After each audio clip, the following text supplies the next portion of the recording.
Hello everyone, আসসালামু আলাইকুম। কেমন আছো সবাই? ওয়েলকাম জানাচ্ছি আমার নিউ একটি ব্লগে অ্যান্ড গুড মর্নিং সবাইকে। আজকে সকালে ঘুম থেকে উঠে শাওয়ার নিয়ে আমি চলে এলাম রান্নাঘরে।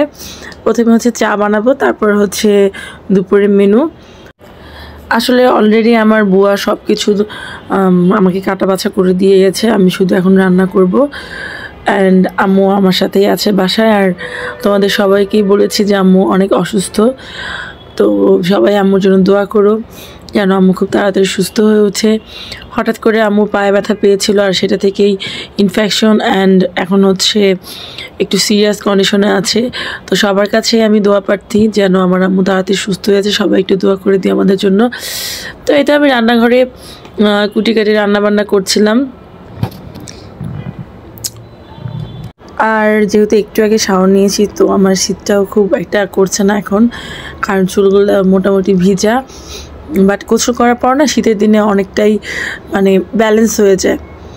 তো এরপরে আমরা মা মেয়ে মিলে বের হয়ে গেলাম একটু ডাক্তার দেখাতে।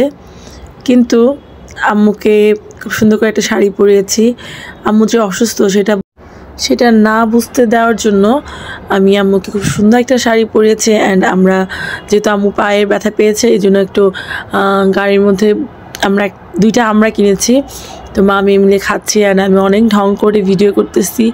অ্যান্ড আম্মু না আসলে বাইরে গেলে অনেকটা ভালো থাকে, সত্যি কথা, যদিও তার এখন পায়ের প্রবলেম। তো যাই হোক, ডাক্তার দেখিয়ে বাসায় চলে আসলাম। অ্যান্ড বাসায় এসে নুরাজকে রেখে গিয়েছিলাম। দেখলাম আমাদের বাসার উঠানে হচ্ছে তারা দুই ভাই ফুটবল খেলতেছে, যেমন নুরাজবাবু অ্যান্ড তার ফুপিরা দাঁড়িয়ে আছে। তো আমরা সরাসরি 3 তলায় না উঠে নিচে কিছুক্ষণ রেস্ট নিলাম। আর এর মধ্যে আমার ছোটো দেবর তরমুজ নিয়ে আসছে, অ্যান্ড সবাইকে সে কেটে দিচ্ছে, অ্যান্ড আমরা খাচ্ছি। তো ভালোই, আমাদের বাসার মধ্যে এরকম মাঝে মাঝেই হয়। বিশেষ করে কেনাকাটার ব্যাপারগুলো বেশিরভাগ আমার ছোটো দেবর করে। আর নুরাজের আব্বু আনে, বাট সেটা ইদানিং। বাট আগে নুরাজের আব্বু বাজারটা পর্যন্ত করতে পারতো না, ইদানিং সে বেশ এদিকে অ্যাক্টিভ হয়ে গেছে, আলহামদুলিল্লাহ। তো এইখানে এই যে তরমুজ বিতরণ হচ্ছে, আমার নুরাজবাবু, নওয়াজবাবু, মুয়াজবাবু সবগুলা এখানে তার চাচাকে ধরে মানে ঘিরে ধরেছে। সরি, চাচা বলতেছি, নুরাজের চাচা আর ওদের বাবা। তো আমি দূর থেকে ভিডিও করতেছিলাম তাদের। এরপর আমার ছোটো যাওয়া আছে এখানে। আর আমাদের উঠানে প্রচণ্ড রোদ উঠে, আমার শাশুড়ি আম্মা আর আমার আম্মু রোদ পাওয়া ছিল।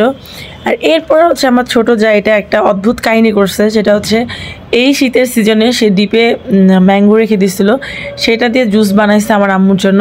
অ্যান্ড উপরতলায় নিয়ে আসছে, মানে 3 তলায় নিয়ে আসছে আম্মুকে খাওয়ানোর জন্য। তো আমি একটু ভিডিও করে রাখলাম। আর এটার ফ্লেভারটা সেম ওরকম আছে, মনে হচ্ছিলো যে আমি মাত্র বাজার থেকে এনে ম্যাঙ্গোর জুস বানাইছি। তো আমার ছোটো জায়গাকে একটা থ্যাঙ্কস দিয়ে দিলাম যে আম্মুকে এত সুন্দর মজাদার একটা জুস খাওয়ানোর জন্য। তো ঠিক আছে ফ্রেন্ড, সবাই ভালো থেকো, সুস্থ থেকো। আজকের মতো ভিডিওটা এন্ড করে দিচ্ছি। আল্লাহ হাফেজ। অ্যান্ড ভালো লেগে থাকলে অবশ্যই একটা করে সাবস্ক্রাইব দিয়ে যাবে। টাটা।